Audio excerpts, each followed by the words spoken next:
नमस्कार। हमारे सभी दर्शकों का इस ऑनलाइन प्लेटफॉर्म पे हमारे साथ जुड़ने के लिए बहुत-बहुत धन्यवाद। हम कुछ समय से इस प्लेटफॉर्म के ज़रिए अपने व्हीलीज़ को पीएमजी दिशा प्रोजेक्ट के बारे में जानकारी देते जा रहे हैं। पिछले कुछ समय में हमने कई स्टेट्स को कवर किया है और उन स्टेट्स में जो व्हीलीज़ की सुझाव या परेशानियाँ हैं, हम कोशिश कर रहे हैं इस प्लेटफॉर्म के ज़रिए उनको ये भी बताएँ कि पीएमजी दिशा प्रोजेक्ट कैसे काम करना है और उनके जो सवालों के जवाब भी हम अपने स्टेट स्पोक्स के ज़रिए देते जा रहे हैं। आज हम जुड़ेंगे महाराष्ट्र, गोवा, दमन-दीव और दादरा नगर हवेली के वीएलई से। उनसे बात करने के लिए स्टेट के अधिकारी इस वक्त लाइव मेरे साथ जुड़े हैं, उनसे भी आपको मिलाते हैं। सबसे पहले नीलेश ढांडे इस वक्त मेरे साथ लाइव हैं महाराष्ट्र से। नीलेश, बहुत-बहुत स्वागत है आपका। Thank you ma'am, thank you. Goa के वीएलई से बात करने के लिए हमारे साथ इस वक्त सुयोग दीक्षित मौजूद हैं। सुयोग, आपका भी स्वागत है। सुयोग का शायद नेट नहीं चल रहा है। विजय विक्रम इस वक्त जी, सुयोग स्वागत करते हैं आपका। विजय विक्रम इस वक्त दमन दीव और दादरा नगर हवेली के वीएलई से बात करने के लिए हमारे साथ जुड़े हैं। विजय, आपका भी स्वागत करते हैं। Thank you madam, thank you madam. जी, हम इनसे बात करें, इनकी परेशानियों के ये आपके सवाल लें, उससे पहले मैं आपके 10 मिनट लेना चाहूँगी और वीएलईज़ को बताना चाहूँगी कि पीएमजी दिशा प्रोजेक्ट क्या है और आप इसमें कैसे काम कर सकते हैं। देखिए, पीएमजी दिशा प्रोजेक्ट यानी प्रधानमंत्री ग्रामीण डिजिटल साक्षरता अभियान भारत सरकार का एक प्रोजेक्ट है जिसमें देश के 6 करोड़ भारतीय नागरिकों को डिजिटल साक्षर बनाने की एक उम्मीद के साथ इस योजना का लॉन्च किया गया था। 2017 से ये प्रोजेक्ट चल रहा है और इस वक्त हम 4 करोड़ से ज़्यादा भारतीय नागरिकों को सर्टिफ़ाई कर चुके हैं। इस प्रोजेक्ट में धीरे-धीरे देखा गया है लॉकडाउन और कोरोना की वजह से एग्ज़ामिनेशंस हमारे कम होते गए हैं। कई कारण थे जिस वजह से वीएलईज़ को एग्ज़ाम कराने में मुसीबतें या परेशानियाँ आ रही थी। तो कोशिश करेंगे आज इस प्लेटफ़ॉर्म के ज़रिए हम आपके सवालों के जवाब दे पाएँ। सबसे पहले बात करते हैं कि एक ट्रेनिंग सेंटर या वीएलई अपने आप को कैसे रजिस्टर कर सकता है। आपको हमारे डिजिटल सेवा पोर्टल पर विजिट करना है। एजुकेशन कैटेगरी में पीएमजी दिशा का एक टैब दिया है। आप उस पे क्लिक करेंगे तो आप हमारी वेबसाइट www.pmjdisha.in वेबसाइट पर चले जाएँगे। वेबसाइट पे जाने पे आपकी कुछ जानकारी पहले से रजिस्टर होगी, पहले से दी गई होगी और कुछ जानकारी आपको फिर से नहीं भरनी होगी। आपका राज्य, आपका डिस्ट्रिक्ट और आपका नाम पहले से आ रहा होगा और बाकी जानकारी आपको उस समय ठीक अक्षरों में टाइप करनी होगी। इसके अलावा आपसे 2 तरह के दस्तावेज़ भी माँगे जाते हैं। इन दस्तावेज़ों में सबसे पहले आता है ग्राम पंचायत डॉक्यूमेंट। ये डॉक्यूमेंट इस बात की पुष्टि करता है कि आप किन-किन नागरिकों को, ग्राम पंचायत के लोगों को पढ़ाएँगे और उस पे ग्राम प्रधान या ग्राम सदस्य की पंच सदस्य के हस्ताक्षर मौजूद होते हैं। आप उनसे साइन करवा के डॉक्यूमेंट अपलोड करते हैं। दूसरा डॉक्यूमेंट हम आपसे एफिडेविट माँगते हैं।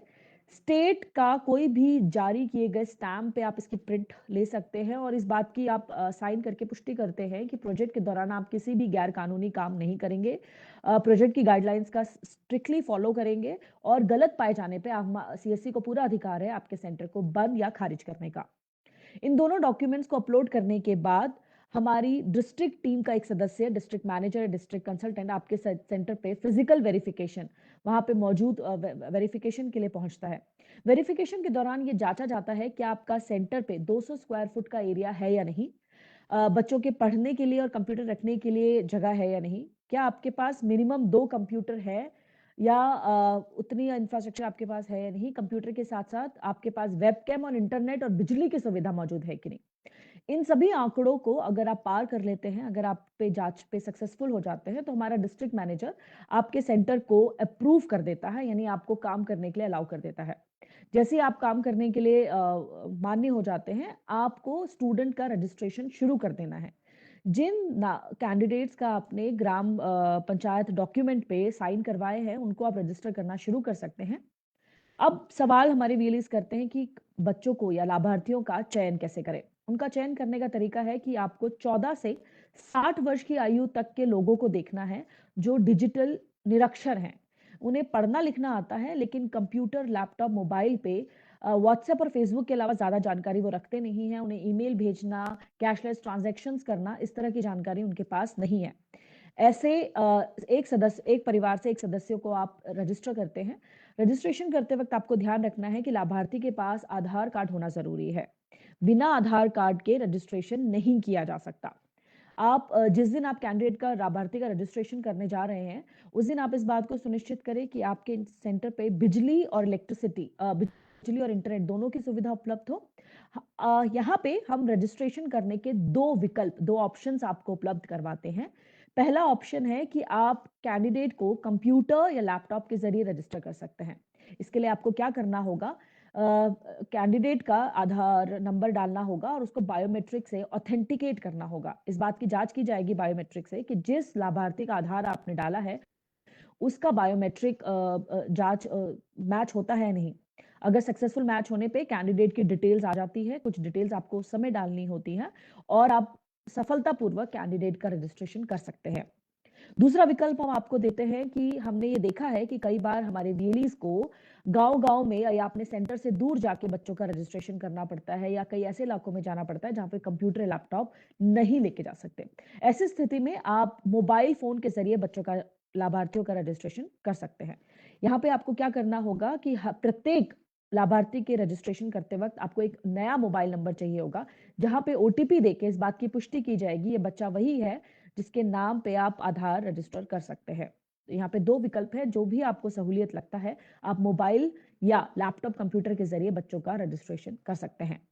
रजिस्ट्रेशन करने के ठीक 20 दिन बाद बच्चा एग्जाम के लिए तैयार हो जाता है, उसकी परीक्षा के लिए तैयार हो जाता है। उससे पहले आपको इस बात की पुष्टि करनी है कि उसकी ट्रेनिंग ठीक से हो रही है।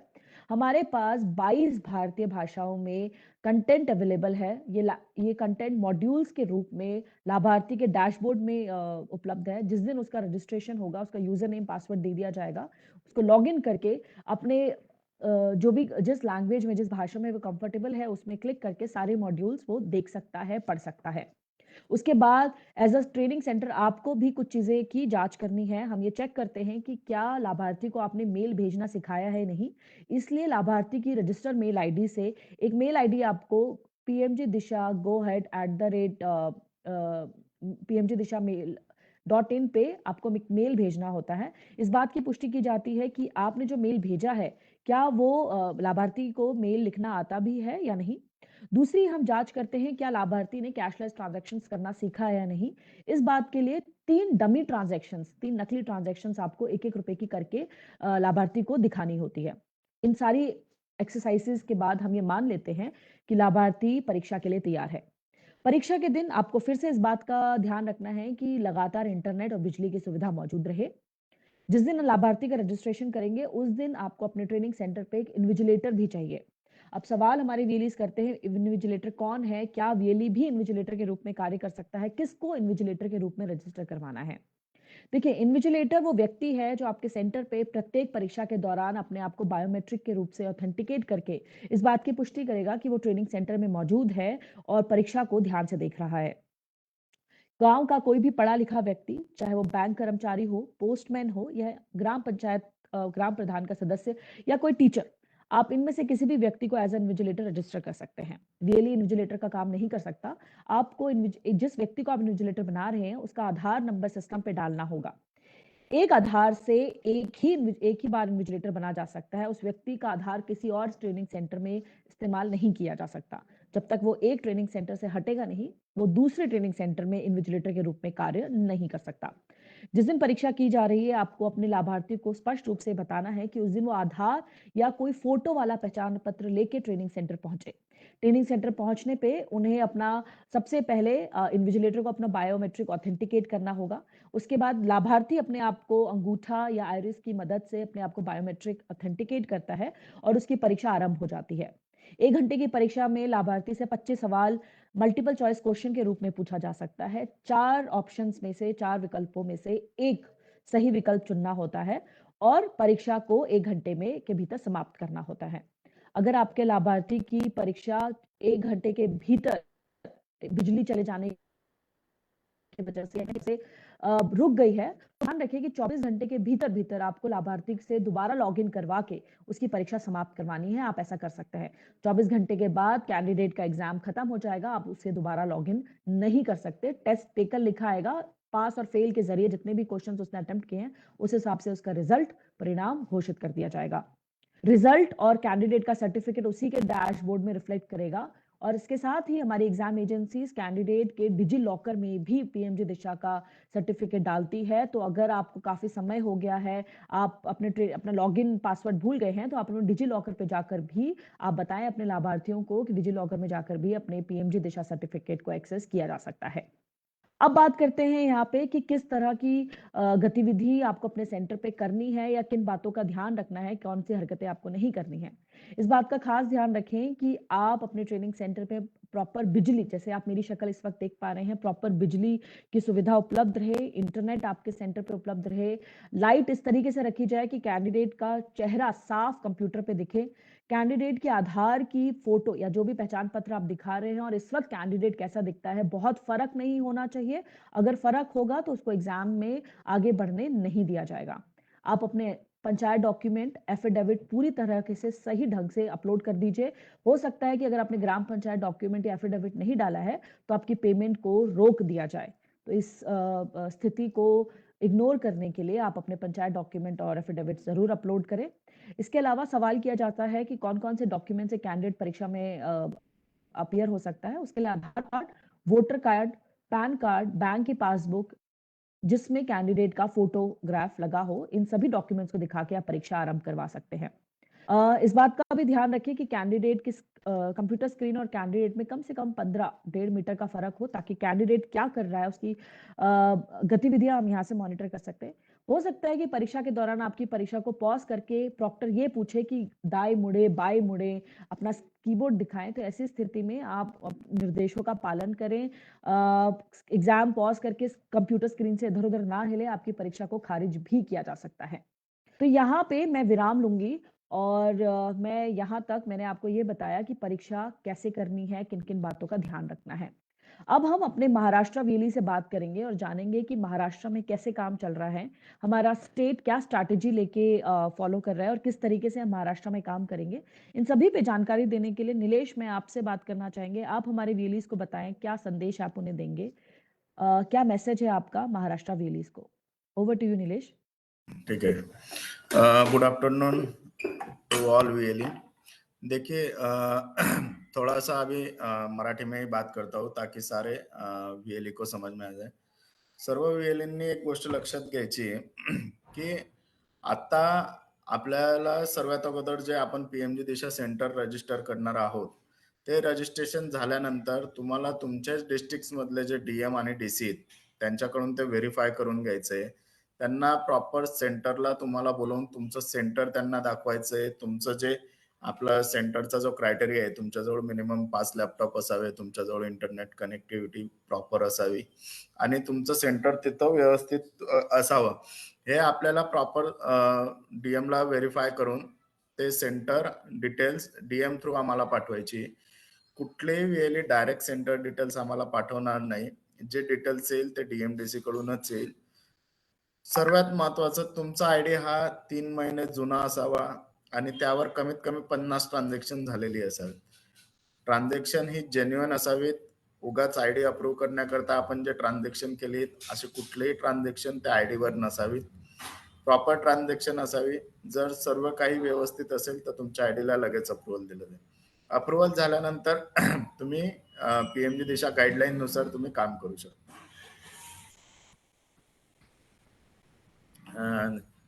Thank you. जी नीलेश, कोई सवाल इस वक्त आप हमारे वीएलईज का पूछना चाहेंगे? कोई क्वेरी है महाराष्ट्र के वीएलईज की इस वक्त?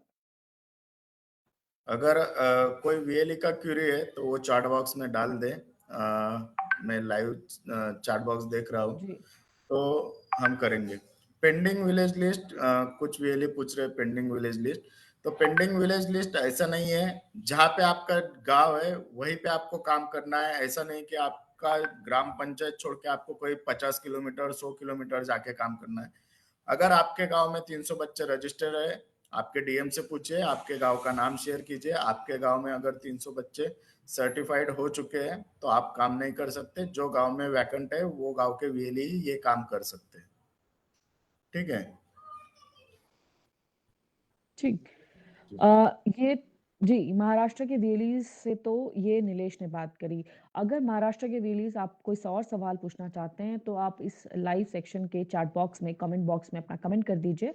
नीलेश उन बात का ज़रूर इस सेशन खत्म होने से पहले जवाब देंगे। अब गोवा की बात करते हैं। गोवा से इस वक़्त सुयोग हमारे साथ लाइव जुड़े हैं। सुयोग काफ़ी धीमी रफ्तार है इस वक़्त गोवा में पीएमजी दिशा की, तो इसमें आप क्या हमारे वीएलईज़ को मैसेज देना चाहेंगे पीएमजी दिशा में? गोवा में अभी सभी जो व्हीली है, सभी व्हीली बंधुओं को मेरा नमस्कार। मैं सुयोग आपको थोड़ा सा पीएम दिशा के बारे में गाइड कर रहा हूँ। तो गोवा में जो अभी बीच में बहुत अच्छी तरह से गोवा में चल रहा था और अभी एकदम से थोड़ा सा रुका है। लोगों में और व्हीली में ऐसा संदेश जा रहा है कि अभी पीएम दिशा प्रोजेक्ट जो है वो बंद हो रहा है। तो ऐसा नहीं है, पीएमजी शाह का प्रोजेक्ट जो है अभी बरकरार रहेगा, चालू रहेगा, कंटिन्यू रहने वाला है। तो अभी खाली 40,000 का जो टारगेट हमें मिला था, 40,000 स्टूडेंट्स जो सर्टिफाई करने थे, तो उसमें से 37,500 हमारे पूरे हो गए हैं। अभी जो बच्चे हैं, जो एग्जाम के लिए बचे हैं लोग, तो वो रियली अपने अपने एरिया में वो एग्जाम जो है वो एग्जाम बचे हुए एग्जाम ले ले।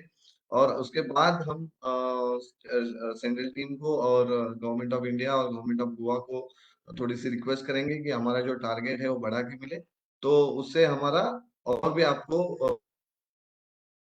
स्टूडेंट जो है वो वहाँ पे अभी नीलेश जी ने, मेरे कलीग जो है नीलेश जी, उन्होंने बताया जो पीएमजी शाह अभी जो नए विलेज अभी निकल के आ रहे हैं और नए विलेज को पीएमजी शाह प्रोजेक्ट करना है और उसमें रजिस्ट्रेशन करना है। तो अभी कुछ रजिस्ट्रेशन करते वक्त आप ध्यान में रखिए कि एटलीस्ट 3 महीने पुराना सीएससी आईडी होना चाहिए आपका, और उसमें डिजिटल सेवा पोर्टल में आपके ट्रांजैक्शन जो है वो मिनिमम 50 के आसपास ट्रांजैक्शन हर महीने में दिखने चाहिए, तो ही आपका जो आईडी है वो अप्रूव होगा। और कुछ टर्म एंड कंडीशन रहे या कोई सीएसआर के अंतर्गत या department of IT, department of Goa का कुछ अलग सा उनका कुछ ऑब्जर्वेशन है, तो वो भी हम उसमें उस टर्म एंड कंडीशन में हम ये रखेंगे, आपको सहूलत देंगे। लेकिन ये जो हमने टर्म्स एंड कंडीशन डाले हैं, तो इसके पीछे ये भी है क्योंकि बहुत सारे व्हीली ऐसा देखा जा रहा है कि खाली पीएम दिशा में काम करते हैं, बाकी डील सेवा पोर्टल में ट्रांजैक्शन नहीं करे। उसके लिए थोड़ा सा ये अभी नया रूल जो है अभी लेके आए हैं हम। लेकिन इसको पॉजिटिव लेना, नेगेटिव मत लेना, क्योंकि वहां पे भी आपको अब ट्रांजैक्शन करोगे तो वहां पे भी आपको फायदा है। तो अभी जितने भी व्हीली काम करना चाहते हैं इसमें, तो अपने अपने नॉर्थ गोवा और साउथ गोवा के जो डिस्ट्रिक्ट मैनेजर है ब्रिजेश नार्वेकर और लतीफ, और साथ साथ हमारा जो डिस्ट्रिक्ट कोऑर्डिनेटर है कृष्णा, उसके साथ आप कांटेक्ट कीजिए। जैसे भगवती मैम ने बताया आपको कि जो प्रोसेस है डिजिटल सेवा पोर्टल पे आपको करना है, वो पोर्टल पे रजिस्ट्रेशन कीजिए। हम आपके ट्रांजैक्शन जो है वो डिजिटल सेवा पोर्टल पे देखेंगे, और उसके बाद हम आपको रजिस्ट्रेशन करने के लिए और जो क्रेडेंशियल है वो आपको दे देंगे। तो मैम इसमें एक बहुत बार प्रॉब्लम आता है कि जो है वो मेल वेरिफिकेशन में थोड़ा सा उनको प्रॉब्लम होता है, तो थोड़ा इसके लिए आप थोड़ा सा गाइड करो। जी। मेल वेरिफिकेशन में आप प्रोसेस पहले तो समझिए कि एक्सरसाइज हम करते क्यों हैं। हम इस बात की जांच कर रहे हैं, जब आप लाभार्थी की ट्रेनिंग दे रहे हैं, कैंडिडेट को ट्रेन कर रहे हैं, तो उस वक्त एक एक्सरसाइज आपको उसकी ईमेल आईडी भी बनानी है। आप किसी भी पोर्टल के जरिए, किसी भी सर्विस के थ्रू उसकी ईमेल आईडी बना सकते हैं। और जब आप उसकी xyz@gmail.com या किसी पे भी याहू पे आप उसकी मेल आईडी बनाते हैं, तो उसका आपको मेल आईडी का इस्तेमाल करके लाभार्थी अपना मेल आईडी पे लॉगिन करेगा और go@pmjdisha.mail.in पे वो मेल टाइप करेगा और नीचे कोई भी संदेश लिख सकता है, जैसे कि मैंने पीएमजे दिशा की ट्रेनिंग ले ली है। ये मराठी में भी हो सकता है, उनकी मदर टंग में भी हो सकता है, कोंकणी में भी हो सकता है, जो भी इंग्लिश में भी हो सकता है। जिस लैंग्वेज में लाभार्थी कंफर्टेबल है वो उसमें टाइप कर सकता है। तो इससे 2 चीज़ों की पुष्टि हो गई कि लाभार्थी को टाइप करना भी आ गया और उसको मेल भेजना भी आता है। तो 2 में वो go@pmjdisha.mail.in रखेगा, विषय कुछ भी रख सकता है और सब्जेक्ट 2 लाइनों का या 1 लाइनों का सब्जेक्ट, 1 लाइन का सब्जेक्ट लिख के सेंड कर सकता है।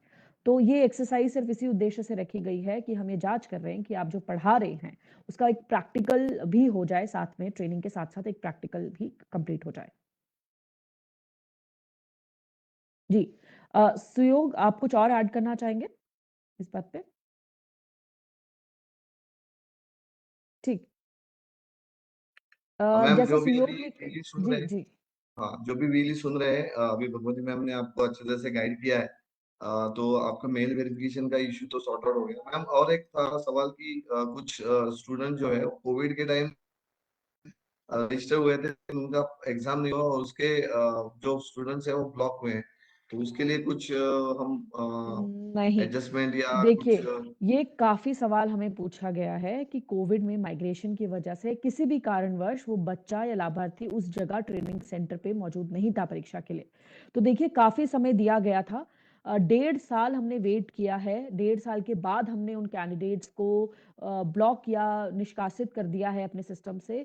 क्योंकि ऐसे में क्या होता है, आप ग्राम पंचायत में रजिस्टर करने को रखा हुआ है लेकिन एग्ज़ाम नहीं करवा रहे हैं। तो ऐसे वीएलई ब्लॉक कर लेते हैं। दूसरे वीएलईज़ को ना तो काम करने का मौका देते हैं, ना नए बच्चे, ना वो बच्चा उस वक़्त मौजूद है, ना नया बच्चा एग्ज़ाम दे सकता है। तो ऐसे में स्थिति ऐसी हो जाती है कि वीएलईज़ कंप्लेन करते हैं कि हम उस ग्राम पंचायत में काम करने की इच्छा रखते हुए भी काम नहीं कर सकते। तो 1.5 साल के बाद हमने उन वीएलईज़, उन रजिस्टर्ड स्टूडेंट को हटा दिया है जो परीक्षा में नहीं बैठे हैं। अब हम 3-3 महीने का गैप लेकर कैंडिडेट्स को हटाते जाएँगे। तो ये वीएलई की रिस्पॉन्सिबिलिटी है, ऐसे ही लाभार्थियों का रजिस्टर करें जो 1 महीने के भीतर-भीतर परीक्षा दे सके। अगर आप 1-1 साल का वेट करेंगे तो ना ये प्रोजेक्ट के लिए अच्छा है, ना आपकी ग्राम पंचायत के लिए। और यहाँ पे जैसे कि सुयोग ने रिक्वेस्ट किया था कि हम टारगेट बढ़ाएँ, तो इस वक़्त गोवा का 4 लाख का टारगेट है और हमने अभी तक काफ़ी कम, जो उसकी हमारी रफ़्तार है वो बहुत कम है। तो गोवा आपके पास बहुत सारा ऑप्शन है काम करने का, 4 लाख के लाभार्थियों को रजिस्टर करके, उनको ट्रेन करके, उनको सर्टिफ़ाई करना है। तो आप कोशिश करें, जितना जल्दी आप 4 लाख का टारगेट अचीव करेंगे, उतनी जल्दी ही हम भारत सरकार से रिक्वेस्ट कर सकते हैं आपका टारगेट बढ़ाने की। अगर यही टारगेट पूरा नहीं हुआ तो हम आगे की डिमांड भी नहीं कर सकते। तो ये प्रोजेक्ट बंद नहीं हो रहा जब तक टारगेट अचीव नहीं हो सकता, प्रोजेक्ट चलता रहेगा। तो इसलिए जल्द से जल्द अपना टारगेट अचीव करें ताकि हम नए टारगेट की मांग कर सकते हैं।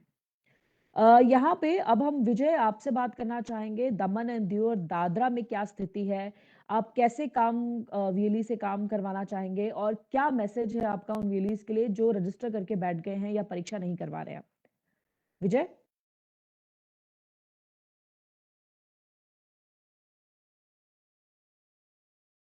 विजय, अनम्यूट कर लीजिए अपने आप को।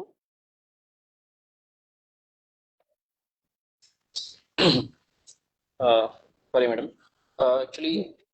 पहले तो मैं सभी वीएलईज़ का स्वागत करता हूँ इस ट्रेनिंग सेशन में, जो भी ज्वाइन हुए हैं। मैंने सबसे बोला था कि आप ज्वाइन होइए और ये ट्रेनिंग सेशन आपके लिए काफ़ी लाभकारी होगा। जिनके जो कुछ हमारे वीएलईज़ के क्वेश्चंस थे उसके भी आंसर मैडम ने ऑलरेडी दिए हैं इस सेशन में। तो अभी मैं सबसे पहले तो मैडम ये बताना चाहता हूँ आपको कि हमारा जो जो वीएलईज़ ने रजिस्ट्रेशन करके छोड़ दिया था, उसमें हमने काफ़ी ऐसे फाइंड आउट किया, विश्वम सर के थ्रू हमने वो डिटेल निकाली, जिसमें हमको ये सब पता चला कि कुछ वीएलईज़ ने रजिस्ट्रेशन तो किया था बट उन्होंने एग्ज़ाम नहीं करवाए। तो उनकी वो स्टूडेंट्स जो अभी वो हट गए हैं सिस्टम से, तो वापस रजिस्ट्रेशन का उनका वापस ओपन हो गया है। तो जो बीएलईज़ का टारगेट कंप्लीट हो गया था, वो बीएलईज़ की डिमांड थी कि आप टारगेट बढ़वाइए सर दादरा नगर हवेली का, जो कि हमने ऑलरेडी लास्ट 2 वीक बिफोर हमने ये करवा भी दिया। वो भी टारगेट बढ़ गए हैं और उन्होंने रजिस्ट्रेशन भी अच्छा स्टार्ट कर दिया है। कुछ 700-800 के आसपास रजिस्ट्रेशन अभी तक हुआ है लास्ट 2 वीक के अंदर में। तो वो स्टार्ट है। बाकी बीएलईज़ जो काम नहीं कर रहे हैं, मेरी उनसे रिक्वेस्ट है कि आप देखिए कि आपको अच्छा मौका मिला है अभी वापस पीएमजी दिशा प्रोजेक्ट में, हमने टारगेट भी बढ़ा दिया है और भी बढ़ गया है। तो आप एटलीस्ट अपना रजिस्ट्रेशन करके स्टूडेंट्स का, हमने आपको स्कूल्स में भी टाई अप करवा दिया है, सारे स्कूल्स में आपका टाई अप हो गया है, आप स्कूल में कीजिए। पंचायत में हमने लेटर भिजवा दिया है, सारे पंचायत में भी लेटर गया हुआ है, जैसा कि आप लोगों को मैसेज दिया गया है ऑलरेडी। आप लोग उसमें जुड़िए और जाके हर एक पंचायत पे आप अपना रजिस्ट्रेशन और सर्टिफिकेशन कंप्लीट कीजिए एज सुन एज पॉसिबल, जितनी जल्दी हो सके। अगर किसी को कुछ भी हेल्प की ज़रूरत है तो आप इमीडिएट मुझे कांटेक्ट कीजिए या सोहम को कांटेक्ट कीजिए, हम आपके साथ में हैं। आई थिंक हमको उसकी भी ज़रूरत नहीं पड़ेगी क्योंकि ऑलरेडी हमने पंचायत को, हर एक पंचायत सेक्रेटरी से ऑलमोस्ट बात हो चुकी है। डिस्ट्रिक्ट पंचायत के थ्रू भी हमने ये मैसेज दिलवा दिया है। अब आपको अगर कहीं भी कुछ इशू आता है तो आप हमको तुरंत कांटेक्ट कीजिए, बट आपको ये रजिस्ट्रेशन और सर्टिफिकेशन कंप्लीट करना है। कुछ वीएलईज ने अभी रिसेंटली टारगेट बढ़ने के बाद भी 2-3 वीएलईज का ऐसा मैसेज है कि हमारा टारगेट भी कंप्लीट हो गया, हमने रजिस्ट्रेशन पूरा कर डाला है सर, हम सर्टिफिकेशन भी आफ्टर 10 डेज वाला सर्टिफिकेशन भी स्टार्ट कर देंगे। तो वो उनका कुछ ईमेल वेरिफिकेशन वगैरह चल रहा है। मैडम उसमें हमारे वीएलईज का 1-2 क्वेश्चन थे। क्वेश्चन ऐसा था कि जी। उनका कहना था कि सर अभी हर एक जगह पे कैप्चा आता है, तो कैप्चा जो है वो थोड़ा क्रिटिकल आता है कि एक रजिस्ट्रेशन जो हम जल्दी से कर लेते थे, कैप्चा आए तो हमको कोई वो नहीं है कि कैप्चा नहीं आए, बट एटलीस्ट ऐसा कैप्चा हो कि जिसको हम आसानी से एंटर कर सकें, क्योंकि विदाउट कभी कभी ऐसा हो जाता है कि हमको 3 से 4 बार कैप्चा डालना पड़ता है तभी वो एक्सेप्ट करता है। हम्म। देखिए, यहाँ पे मैं ये इस बात पे हम ध्यान देंगे कि जो कैप्चा एंटर करनी होती है वैल्यू, वो थोड़ी यूजर फ्रेंडली हो। लेकिन यस इसको एंटर डालने का उद्देश्य यही था क्योंकि हमारे पास कई जंक वैल्यूज आ रही थी। रियलीज यस कुछ भी डाल के, स्पेस डाल के, डॉट डाल के मदर नेम फादर नेम का इस्तेमाल कर रहे थे रजिस्टर करते वक्त। तो ये जंक, इससे क्या होता है कि सर्टिफिकेट पब्लिश करने में मुश्किल होती है। हमारे जो एग्जाम एजेंसीज हैं वो सर्टिफिकेट जंक वैल्यूज पे कैंडिडेट का नहीं देते। तो ये स्थिति अवॉइड करने के लिए हमने कैप्चा वैल्यू डाला था, ये ध्यान में रखने के लिए कि जो डिटेल्स ऊपर से नीचे दी गई है एक बार वेली ध्यान से देख ले। लेकिन मैंने ये सजेशन नोट डाउन कर लिया है, हम अपनी टेक्निकल टीम से बात करके सिंपल कैप्चा डालने की डिमांड करेंगे और ये बहुत जल्दी उपलब्ध भी हो जाएगा कि simple values alpha numeric number डाल के ताकि आगे बढ़ा के रजिस्ट्रेशन कंप्लीट किया जा सके। Yes madam, thank you so much. जी। तो ये हमारी डिस्ट्रिक्ट स्टेट टीम थी जिन्होंने महाराष्ट्र, गोवा, दमन एंड दीव और दादरा नगर हवेली से हमारे वीएलई से बात करी और किस तरीके से बताया कि जहाँ पे जरूरी था वहाँ पे काम के कदम लिए जा चुके हैं। जैसे दादरा नगर हवेली में टारगेट्स बढ़ाना था, ग्राम पंचायत मुखिया से बात कर ली गई है, लेटर्स जारी किए जा चुके हैं। जहाँ जहाँ जो भी जरूरत थी हमारी स्टेट टीम काम कर रही है, आपको लगातार इंफॉर्मेशन देती आ रही है। अब हम अपने रियली से ये उम्मीद करते हैं कि आगे आने वाले समय में आप ज्यादा से ज्यादा एग्जाम करवा के अपनी ग्राम पंचायत का टारगेट खत्म करें, ताकि हम सरकार से आपका टारगेट रिवाइज करने की बात करेंगे। अगर टारगेट स्टेट का पूरा नहीं हो पाएगा तो आप भी वहीं रुक जाएंगे और हमें भी आगे नया काम मिलने की उम्मीदें कम है। तो इसलिए आपसे उम्मीद है कि आप ज्यादा से ज्यादा ग्राम पंचायत में एग्जाम करवाएं, पीएमजी दिशा कंप्लीट, अब जो भी आपका टारगेट है वो जल्द से जल्द खत्म करें। दूसरी बात, हमारे वीलीज ये पूछ रहे हैं कि उनकी पीएमजी दिशा आईडी ब्लॉक कर दी गई है। आपकी आईडी 2 कारणों के वश ब्लॉक की जाती है। एक, अगर आप परीक्षा के दौरान चीटिंग करते हुए पाए जाते हैं तो हम आपके सेंटर को बंद कर देते हैं। चीटिंग किसी भी तरह की हो सकती है, कैंडिडेट के जरिए की जगह कोई और एग्जाम दे रहा हो, कैंडिडेट ने लेफ्ट राइट देखा हो, कोई उसकी मदद कर रहा हो, या ये साफ कैमरा पे ऑप्शन आ रहा है कि कोई और व्यक्ति कैंडिडेट की जगह एग्जाम दे रहा है। दूसरा, महाराष्ट्र में कई हमने केसेस देखे हैं कि जहाँ पे गलत एफिडेविट और ग्राम पंचायत के जरिए आपने डमी ग्राम पंचायत के जरिए सेंटर पे अपलोड किया है। हमारी टीम उसे चेक कर रही है, उन सभी दस्तावेज को पाए जाने पे आपके सेंटर को ब्लॉक कर रही है। हमारी टीम लगी हुई है, वो फील्ड पे जाके आपके सेंटर को वेरीफाई कर रही है। जो सेंटर ठीक पाए जा रहे हैं उनकी सेंटर ओपन भी किया जाके उनकी पेमेंट भी रिलीज की जा रही है। तो आप इस बात का ध्यान रखें कि जो अगर आप काम ठीक कर रहे हो, वेरिफिकेशन के दौरान अगर आपका काम ठीक मिला है तो आपकी आईडी को ओपन भी कर दिया गया है। ये काम चल रहा है, हमारी टीम लगी हुई है, जल्द से जल्द जितने भी ब्लॉक सेंटर्स हैं जो खुलने चाहिए उन सभी को खोल दिया जाएगा। लेकिन अगर आप पीएमजी दिशा गाइडलाइंस पर पार नहीं उतरते हैं तो आपके सेंटर को ओपन किसी भी रीजन की वजह से नहीं किया जा सकता। उम्मीद करती हूँ कि अब इन 3 राज्यों में हमें आने वाले समय बढ़ते हुए दिखेंगे और जो आपका टारगेट है वो जल्दी पूरा होगा। इसी के लिए हमारे साथ जुड़ने के लिए आपके समय का भगवती मैम, एक लास्ट क्वेश्चन। धन्यवाद। बताओ जी नीलेश। हाँ मैम, एक लास्ट क्वेश्चन। बहुत सारे लोग ये पूछ रहे हैं कि उनको पीएमजी दिशा सर्टिफिकेशन के बाद सर्टिफिकेट नहीं मिल रहा है, तो उसके लिए हम क्या कर सकते हैं? देखिए, यहाँ पे मैंने आपको बताया था कि जिन लाभार्थियों ने परीक्षा दे दी है, जो कैंडिडेट पास हो गए हैं, उनके सर्टिफिकेट्स उनके डैशबोर्ड में उपलब्ध है। कई बार ऐसा होता है कि कैंडिडेट अपना यूजर नेम पासवर्ड भूल गया है, तो वही सर्टिफिकेट उनके डिजी लॉकर में भी उपलब्ध है। डिजी लॉकर आप अपने आधार के जरिए लॉग इन कर सकते हैं, वहां पे आपके बाकी सरकारी डॉक्यूमेंट भी उपलब्ध रहते हैं। आप वहां से लॉग इन करके वहां पे चेक करिए, वहां पे आपके सर्टिफिकेट्स उपलब्ध है। मैडम ओके, थैंक मेरा यू। एक क्वेश्चन था कि सर्टिफिकेट तो जी आ रहा है, बस किसी किसी सर्टिफिकेट में ऐसा है कि उसमें सिग्नेचर नहीं है। उस केस में हम क्या कर सकते हैं? देखिए, 2 तरह के सर्टिफिकेट जारी किए जाते हैं। परीक्षा देने के तुरंत बाद जो सर्टिफिकेट मिलता है उसे प्रोविजनल सर्टिफिकेट कहते हैं।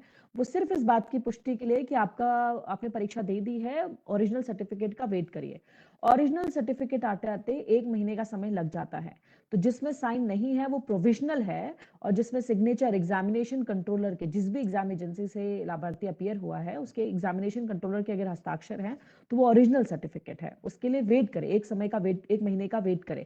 अगर 1 माह के बाद भी कैंडिडेट का सर्टिफिकेट नहीं आता है तो हमारी पीएमजी दिशा की टिकट है, वहां पे टिकट काउंटर पे जाइए, टिकट रेस करिए, अपनी सीएससी आईडी, पीएमजी दिशा आईडी दीजिए। हमारी टीम चेक करके बताएंगी कि आपके सर्टिफिकेट्स क्यों अटके हुए हैं।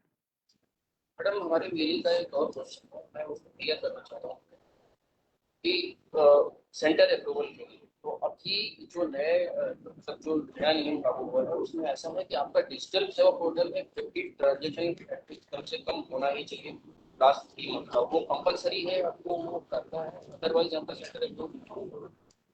आप अगर रजिस्ट्रेशन कर लिए हो पीएमजी दिशा में और सीएससी आईडी आप ले रहे हो और आपका 2 से 3 ट्रांजेक्शन है और आप चाहते हो कि पीएमजी दिशा का सेंटर आपको मिल जाए तो दैट इज नॉट पॉसिबल। मैं ये अपने तरफ से क्लियर करना चाहता हूँ सर। और मैडम ने ऑलरेडी ये चीज़ बोला, यही चीज़ सुयोग सर ने भी अभी बताया थोड़ी देर पहले, और नीलेश जी ने भी शायद यही चीज़ बोली, उन्होंने मराठी में बोला बट यही चीज़ बोली। तो ये कंपलसरी है, आपको 50 ट्रांजेक्शन करना ही है, अदरवाइज आपका सेंटर अप्रूवल नहीं है। Thank you madam. जी, ये विजय ने काफी जोर देके बात क्लियर कर दी है हमारे तीनों स्पोक्स ने, कि अगर आप डीएसपी पोर्टल पे कार्यरत एक्टिव नहीं है, आपको पीएमजी दिशा में अप्रूव नहीं किया जाएगा। आप बार-बार डिस्ट्रिक्ट टीम को कॉल करके पूछेंगे तो वो यही बताएंगे कि 3 महीने तक कोई ना कोई ट्रांजैक्शन आपके पोर्टल पे होती रहनी चाहिए, तभी आपको पीएमजी दिशा में काम करने के लिए अप्रूव किया जाएगा। इसके अलावा आप हमारे नीलेश, सुयोग और विजय से अपने स्टेट के लिए संपर्क कर सकते हैं। उनके phone number I am sure किसी ना किसी ग्रुप में आपको मिल जाएंगे, स्टेट ग्रुप से वो लगे रहते हैं, वो बात करते रहते हैं, आपको वहां पे उनके नंबर मिल जाएंगे। अधिक जानकारी के लिए आप हमारी पीएमजी दिशा टिकट काउंटर पे भी अपने सवाल का टिकट ट्रेस कर सकते हैं। हम आपको, हमारी टीम वहां पर भी लगातार आपको जवाब दे रही है। तो बस यही उम्मीद आपसे करें कि महाराष्ट्र, गोवा, दमन, दीव और दादर में हमें एग्जाम बढ़ते हुए नजर आएंगे और जल्द ही हम अपना टारगेट इन तीनों स्टेट्स और यूटीज में अचीव कर लेंगे। तो आपके समय के लिए बहुत बहुत धन्यवाद। Thank you Nilesh, Suyog and Vikram, thank you for your time. और इसके साथ ही हम ये सेशन खत्म करते हैं। Thank you ma'am, thank you नमस्कार। मैम, नमस्ते। Thank you all.